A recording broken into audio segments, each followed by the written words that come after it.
बिस्मिल्लाहिर्रहमानिर्रहीम, अस्सलामुअलैकुम। मैं हूं करामत मुगल और आप देख रहे हैं Saeed Baloch official YouTube channel. और मेरे साथ हैं सईद बलोच साहब, सीनियर जर्नलिस्ट हैं, सुप्रीम कोर्ट कवर करते हैं। सईद बलोच साहब, जब से इलेक्शन का नाम लिया जाता है, इलेक्शन कमीशन ने अपनी छेड़ समझ ली है। वो इस पर उल्टा रद्द अमल देते हैं, इलेक्शन नहीं करवाने, इलेक्शन से भागना है। क्योंकि अगर इलेक्शन हो गए तो जीतेगा कौन? PTI। और PTI आ गई तो उनकी दाल रोटी शायद बंद हो जाए और खिंचाई भी हो। ये जो सारा कुछ हो रहा है, क्या इलेक्शन कमीशन खुद इलेक्शन मुलतवी करवाना चाह रहे हैं? खिचड़ी पक क्या रही है? बहुत शुक्रिया करामत मुगल साहब। वो अमूमन ना घरों के अंदर ना कोई लड़का या लड़की जो शादी के नाम से चिढ़ते हो ना, ये आप कह रहे हैं? नहीं, मैं वैसे कह रहा हूँ। अच्छा।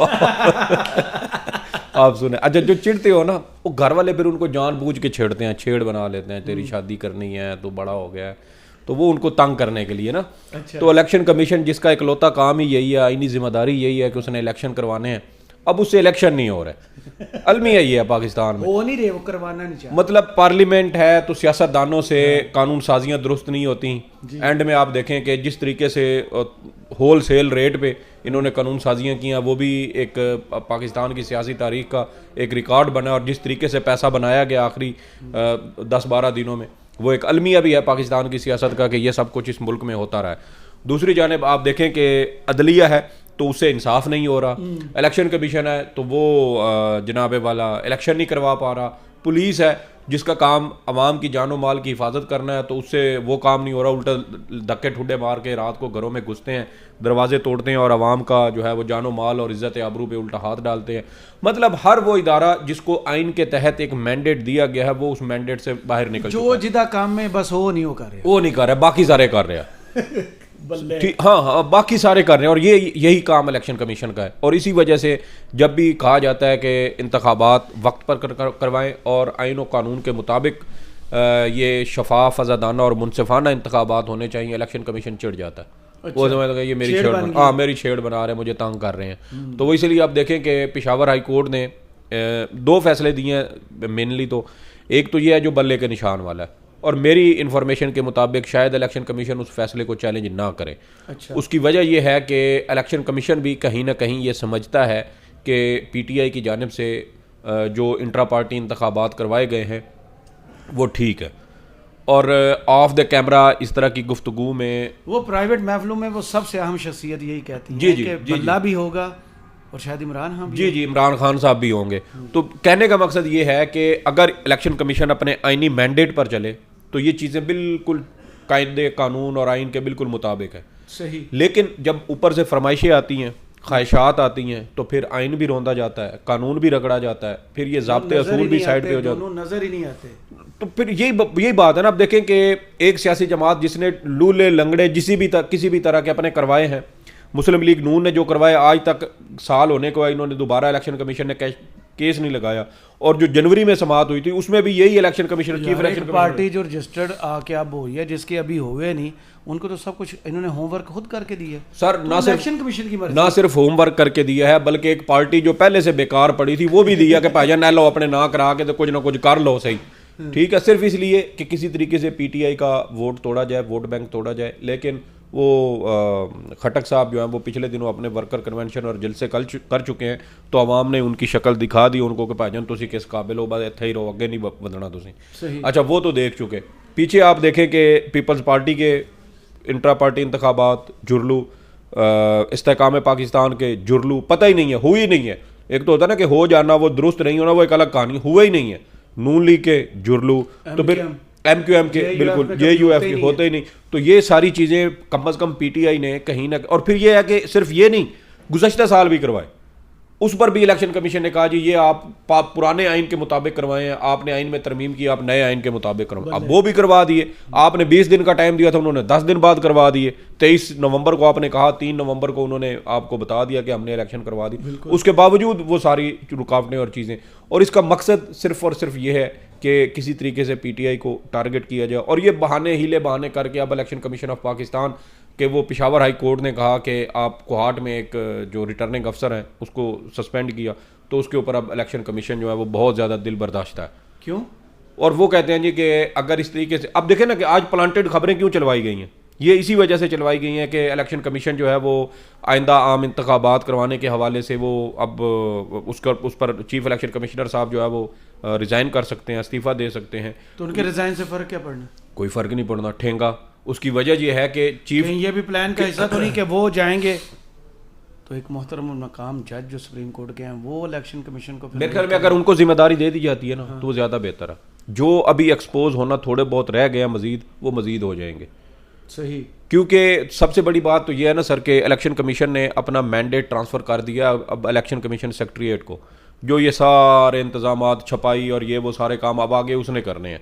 हर शोबा अलग अलग उन्होंने बनाया हुआ है और हर शोबा अपने अपने मैंडेट के मुताबिक काम करेगा। तो उसमें तो अब चीफ इलेक्शन कमिश्नर और मेम्बरान जो है उनकी तो अब कोई इतनी ज़्यादा वक़्त ही नहीं है सिवाय इस बारे इस मुतालिक के जब आम इंतखाबात के नताइज का ऐलान होगा वो कैसे होगा, तो उस पर सुप्रीम कोर्ट ऑफ पाकिस्तान भी कोई इस तरह कर सकती है, आर्डर दे सकती है। वो आप पंजाब से भी किसी जो सूबाई कमिश्नर है पंजाब का वो भी कर सकता है, इवन के सुप्रीम कोर्ट जो है वो इस हवाले से कुछ कर सकती है, सदर पाकिस्तान कर सकते। ये कौन सी बड़ी साइंस है? और ना इधर से करें, आप इलेक्शन कमीशन के वो जो है सेक्रेटरी इलेक्शन कमीशन के जरिए एक सादा नोटिफिकेशन करवा दें, इलेक्शन कमीशन की वेबसाइट पे डाल दें, सब कुछ हो सकता है। हर चीज़ की कहीं ना कहीं आइन ये नहीं होता कि आप एक साइड पे जाएंगे तो वो बंद कर लिए, नहीं, मुतबादिल चीज़ें हमेशा रखी जाती हैं और उसका मकसद यही होता है कि कहीं ना कहीं किसी जगह पर आकर पूरी स्टेट ही ना फेल हो जाए कि यार देखें यहाँ से तो आगे हम कहीं हिल ही नहीं सकते। तो स्टेट इस तरह तो काम नहीं करती कि वो एक ओहदेदार के इधर उधर होने से कुछ हो जाएगा। और सबसे बड़ी बात यह है कि अब इस सूरत हाल में जब इलेक्शन कमीशन ये बहाने मार रहा हो कि आम इंतखाबात से पहले चीफ इलेक्शन कमिश्नर जो है वो अपना रिज़ाइन कर सकते हैं, तो ये करवाने का मकसद मेरे ख्याल में जो मुझे नज़र आता है वो ये है कि इलेक्शन कमीशन सुप्रीम कोर्ट से मुकम्मल तौर पर जो है ना वो बाइख्तियार होना चाहता है कि हम जो फैसला करें, हम जो है वो डिसीजन लें, उसके ऊपर हमें कोई रोक टोक ना हो। अच्छा, बिल्कुल खुली आज़ादी हो हर तरह की। और आप अलमिया देखें कि इलेक्शन कमीशन ने जो सुप्रीम कोर्ट से झूठ बोला आरओज़ और डीआरओज़ के मामले पर, और फिर वही डीआरओज़ और आरओज़ जो है वो पीटीआई के लोगों के जो है वो गिरफ्तारी के आर्डर जारी कर रहे हैं। आज अब भी शेड्यूल जारी होने के, अब देखें कि 15 को शेड्यूल जारी हुआ, आज 27 तारीख है और 13 दिन बनते हैं, 13 दिन हो चुके हैं शेड्यूल जारी हुए और उसके बावजूद पीटीआई के लोगों की गिरफ्तारी के लिए आर्डर्स जारी हो रहे हैं। तो जो आज शाह महमूद कुरैशी, मैं वही कह रहा हूँ कि अब देखें कि अब शाह महमूद कुरैशी साहब को किस मुकदमे में पकड़ लिया और वो सीनियर सियासतदान है, और चले जी आपने गिरफ्तार ही करना है तो कोई तरीका होता है ना। आप एक सीनियर बुजुर्ग सियासतदान जिसकी 60-65 साल, इस उम्र में तो बंदे को वैसे ही कोई धक्का ठुड्डा लग जाए तो उसकी हड्डी पसली और इस तरह उसको कुछ ना कुछ वो आर्जा होने का इम्कान होता है। तो वो बुजुर्ग, मतलब देखे ना, बुजुर्ग है, आप उसको धक्का दे रहे हो, खुदा न खास्ता वो वहां पे गिर जाता तो नहीं। तो आपने ये देखा नहीं कि जेल पुलिस अलग होती है, वो उसके हदूद में दाखिल हो गए, उन्होंने कहा आप मुझे यहाँ से गिरफ्तार नहीं कर सकते, उन्होंने गिरफ्तार करके दिखाया। तो उन्होंने बता किस दिया सिस्टम को चैलेंज किया। वो एक बता रहे हैं ना कि एक सब इंस्पेक्टर जो है ना, सब इंस्पेक्टर वो आपकी पूरी स्टेट को उसने पाँव के नीचे सुप्रीम कोर्ट पिंडी का डीसी नहीं हैवी, तो ये तो उसने कहा ना कैंपियो के तहत नहीं गिरफ्तारी करनी, उन्होंने करके दिखाया। तो यही बात है कि हम एक पूरी एक सर्कस बन चुके हैं बतौर कौम, बतौर रियासत, और वो सर्कस के अंदर ना तरह तरह के करतब जो है ना वो दिखा रहे हैं। कोई अपने काम में मगन है, मतलब कि कोई आपको ना उसमें कोई नज़्म ज़ब्त नज़र नहीं आएगा। जिसका जो मुंह है, जिसके जो चीज़ कोई वहाँ पे कोई चीज़ पड़ी नज़र आती है वो उसके ऊपर करतब दिखाने शुरू कर देता है। सुप्रीम कोर्ट जिनका काम इंसाफ करना है वो आज देखें जी कल के केस ही सारे डीलिस्ट कर दिए, क्योंकि हो सकता है कि कल पीटीआई की कहीं दरखास्त ना लगानी पड़ जाती लेवल प्लेइंग फील्ड वाली, क्योंकि उसमें लेवल प्लेइंग फील्ड वाली दरखास्त सुप्रीम कोर्ट में पीटीआई ने दी हुई है कि सुप्रीम कोर्ट ने जो फैसला दिया था गलबन 11 दिसंबर को 11 दिसंबर को, उसके ऊपर अमल दरामद नहीं हो सका। और सुप्रीम कोर्ट ने जी दरख्वास्त भी लेके गई जी सुप्रीम कोर्ट ने कहा था कि ये पकड़ धकड़ नहीं होनी चाहिए, ये जो शेड्यूल जारी होने के बाद जो चीज़ें हो रही हैं, ये अल्लाह भला करे आपका गिरफ्तारियाँ हो रही हैं, एमपीओ के आर्डर्स हो रहे हैं, ये रुकने चाहिए थे, तो आज तक वो उसके ऊपर अमल दरामद नहीं हो सका। तो इसका मतलब ये है कि सुप्रीम कोर्ट को भी कह दिया है कि भाई ये आपकी टोटल औकात है, इसमें रहें। और मेरे ख्याल में ये सारा कुछ होने की वजह ये है कि सुप्रीम कोर्ट आज भी तकसीम है, और तकसीम सिर्फ इस वजह से है क्योंकि चीफ जस्टिस काजी फायज़ ईसा साहब आज भी साबिक चीफ जस्टिस उमर अता बंदयाल के जो हम ख्याल जजेस थे उनसे बदला लेने की जो है वो कोशिश में है। जस्टिस मज़ाहिर नकवी को आज भी इसी वजह से शायद टारगेट किया जा रहा है। तो ये वो सारी चीज़ें हैं जो सुप्रीम कोर्ट के सामने हो रही हैं, रियासती इदारों के सामने हो रही हैं। कोई रियासती इदारा इस बात पर आमादा नहीं है, ये काम करने को तैयार नहीं है कि यार ये हमारा मैंडेट नहीं बनता, हमें इंतखाबात करवाने, और आपके मुल्क में उस वक्त तक सियासी इस्तेहकाम, मुआशी इस्तेहकाम, जमहूरी इस्तेहकाम और इसके साथ जुड़े हुए सिक्योरिटी का हो या जितने भी मरले हों, वो सारे इसी चीज़ के साथ जुड़े हैं कि आपके मुल्क में सियासी इस्तेहकाम हो। और एक सियासी जमात इलेक्शन चाहती है, बाकी सारी उससे भाग रही हैं। सबको पता है कि नून लीग जो है वो 25-30 से ऊपर सीटें नहीं जीत सकती अगले आम इंतखाबात में। पीपल्स पार्टी हद से हद भी गई ना, अगर सर हद से हद गई तो मेरे ख्याल में कोई 35 या 40 के दरमियान गई होंगी, 35 के ऊपर नीचे गई हों, ये मैक्सिमम सीटें हैं। और JUI के तो शायद कोई 2-4 ही बड़ी मुश्किल से निकाल पाए। MQM जो है वो भी एक आधी कोई 1-2 निकाल पाएगी, बाकी हर जगह पे आपको पाकिस्तान तहरीक इंसाफ जो है वो आगे बढ़ती हुई नज़र आएगी।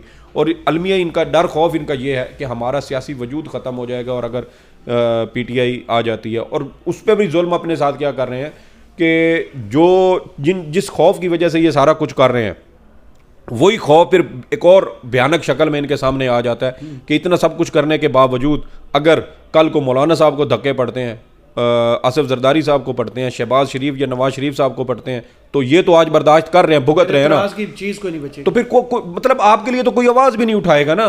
आज आप इतना भी नहीं कर सकते कि आप कहते हैं कि हम इस सब के पीछे नहीं है, इसके साथ नहीं है, हम खुद को इसकी मजम्मत करते हैं, खुल के आपसे मजम्मत भी नहीं हो रही। एक लूली लंगड़ी सी आपके अपने किसी पार्टी के किसी चौथे पांचवें टीयर के जो लोग हैं उनसे आप एक ट्वीट करवा देते हैं और उसी के ऊपर आप जो है वो कहते हैं जी बात ठीक है, साड़ी खाना पूरी हो गई। तो इस तरीके से नहीं चलता, रियासतें इस तरीके से नहीं चलती, रियासती इदारे इस तरीके से नहीं चलते। जिस तरह पाकिस्तान में एक तमाशा, एक सर्कस लगा हुआ है और बुनियादी काम अब शायद यही रह गया है कि इंतखाबात से भागा जाए, क्योंकि इंतखाबात होंगे तो इमरान खान होगा और इमरान खान होगा तो फिर IPTI।